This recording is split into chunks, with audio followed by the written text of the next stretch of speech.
کتابیں جو پڑھی جاتی ہیں مگر سمجھی نہیں جاتی، کتابیں جو لکھی جاتی ہیں مگر پڑھی ہی نہیں جاتی، کتابیں جو مقبول ہوتی ہیں مگر قبول نہیں ہوتی، کتابیں جو بے مثال ہوتی ہیں مگر مثالی نہیں بنتی۔ کتاب نگری میں کتابوں کا چرچا ہر ہفتے لے کر آؤں گا آپ کے لیے، اپنے لیے۔ کتاب نگری طاہر گورا کے ساتھ۔ آج کے بین الاقوامی فکشن کا انداز کیا ہے، یہ موضوع میرے اس مختصر تجزیے کا حصہ رہے گا۔ میرا دوسرا تجزیہ نان فکشن کے زمرے میں آنے والی مقبول کتابوں کے حوالے سے ہوگا۔ فکشن کے حوالے سے میرا تجزیہ عصری ناول نگاری کے رجحانات کو سمجھنے کی کوشش کرنا ہے، اور یہ اس کوشش کی پہلی قسط ہے۔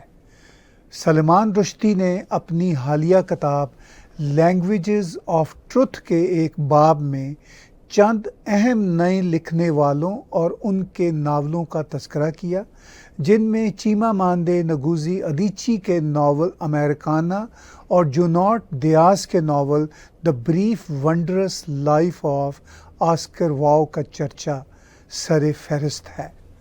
نائجیریا میں پیدا ہونے والی چیمامانڈے نگوزی ادیچی اب امریکی شہری کے طور پر افریقی امریکی لینس سے امریکی سماج کو گوروں اور کالوں کے بیچ پیچیدہ رشتوں کے گلوبل تناظر کو نہ صرف اپنے ناول امریکانا میں دکھاتی ہیں بلکہ اپنے دیگر ناولوں میں بھی یہی فضا قائم رکھتی ہیں، جن میں دی تھنگ اراؤنڈ یور نیک اور ہاف اے یویلو سن شامل ہیں۔ جوناٹ دیاز ہسپانوی اقوام کی امریکہ میں ہجرت اور کھینچا تانی کو اپنے ناولوں کا موضوع بناتے ہیں۔ اپنے اسی مضمون میں سلمان رشدی الف لیلہ 1000 داستانیں، رامائن اور مہابھارتا کی تاریخ کو یاد کرتے ہوئے اس امید کا بھی اظہار کرتے ہیں کہ قصے کہانیوں کی یہ مضبوط روایت ایک نئے رنگ کے ساتھ نمودار ہوگی۔ سلمان رشدی نے اپنی کتاب میں ترکی کے نوبل لاریٹ اورہان پاموک کا ذکر تو نہیں کیا، مگر اورہان پاموک اپنے شہرہ آفاق ناولوں مائی نیم از ریڈ اور دی بلیک بک میں 2 دہائیوں سے یہ کامیاب تجربے کر رہے ہیں، جن کی بنیاد پر ان کو نوبل پرائز بھی ملا۔ برطانوی مصنفہ کاملہ شمسی اپنے ناولوں میں ملٹی کلچرل پیچیدگیوں کو بہت مہارت کے ساتھ اپنے کرداروں کی کہانیوں میں ڈھال رہی ہیں۔ اس سلسلہ میں ان کے 2 ناول بروکن ورسز اور ہوم فائر قابل توجہ ہیں۔ ہوم فائر میں کاملہ شمسی نے برطانیہ سے امریکہ پڑھنے کی خاطر جانے والی ایک پاکستانی نژاد برطانوی خاتون کو اس کشمکش میں گھرا دکھایا کہ کس طرح ایک طرف اس کا بھائی اسلامی خلافت والوں کے ہتھے چڑھ جاتا ہے اور دوسری طرف امریکی انٹیلیجنس ادارے اس خاتون کو اس کے بھائی کی وجہ سے مسلسل تفتیش کے دائرے میں رکھتے ہیں۔ اسی طرح ترکی سے تعلق رکھنے والی برطانوی مصنفہ ایلف شفق اپنے ناولوں میں مغربی معاشروں کے اندر بسنے والی مسلم کمیونٹی کے ثقافتی چیلنجز کو موضوع بناتی ہیں اور اس کے ساتھ ساتھ ترکی میں پنپنے والی انتہا پسندی اور فیمنزم کی کشمکش کو پینٹ کرتی ہیں۔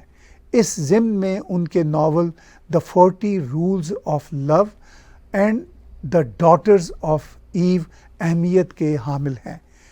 پچھلے سال نوبل انعام حاصل کرنے والے عبدالرزاق گرنا کا ناول دی لاسٹ گفٹ بھی ملٹی کلچرلزم کی پیچیدگیوں اور مذہبی انتہا پسندی کے گردا گرد گھومتا ہے۔ تنزانیہ سے تعلق رکھنے والے عبدالرزاق گرنا، جو برطانیہ میں امریکی ادب کے استاد ہیں، اپنے ناولوں میں تنزانیہ کے ناسٹیلجیا کو ہجرت کی تہوں میں سمیٹنے اور کھولنے میں مہارت رکھتے ہیں۔ صومالیہ سے تعلق رکھنے والے شہرہ آفاق مصنف نور الدین فرا اپنے ناول نارتھ آف ڈان میں ناروے کے اندر بسنے والے صومالی مہاجرین کی نئی نسل کی الشباب اور بوکو حرام جیسی دہشت گرد تنظیموں میں شمولیت اور پھر اس کے مضمرات کی گہرائیوں کو بیان کرتے ہیں۔ اب اگر ہم ایسٹ ایشیا اور سینٹرل ایشیا پر تھوڑی نگاہ دوڑائیں تو داغستان میں پلنے بڑھنے والی ایک روسی نژاد مصنفہ لیزا گانیوا نے اپنے novel the mountain and the وال میں سوویت یونین کے خاتمے کے بعد پروان چڑھنے والی انتہا پسندی کو وہاں کی سماجی ترقی کے ساتھ متصادم دکھایا ہے۔